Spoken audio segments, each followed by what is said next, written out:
The woman behind me is one of the most hated people in New Jersey. Her husband vanished after they got into a big fight, and then a few days later, his dismembered body started washing up onto the shores of the Chesapeake Bay.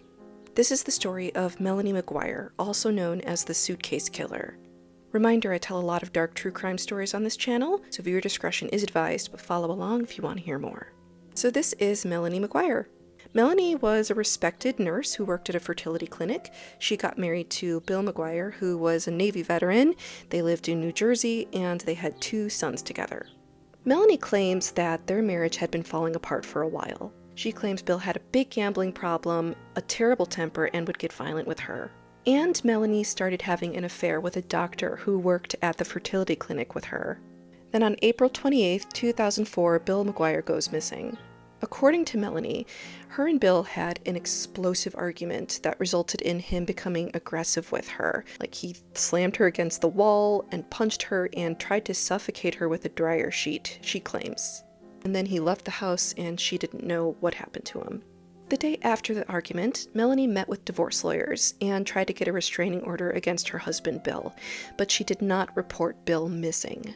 A few days after he disappears, 3 suitcases start washing up onto the Chesapeake Bay. And inside, they found different pieces of a human body. One contained legs severed at the knee, the second one included thighs and a pelvis, and the third one included a torso and a head. The head had 2 gunshots inside of it, and it was all pretty deteriorated. So authorities used forensic science to restructure the face. They released the sketches, and one of his friends was able to identify the body as Bill MacGuire. The evidence against Melanie was pretty sizable.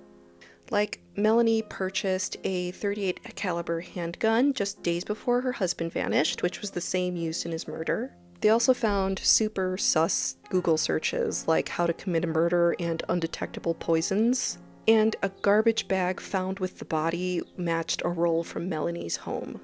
In 2007, Melanie MacGuire stood trial, and the prosecution painted her as a calculated killer who wanted her husband gone so she could start a new life with her lover.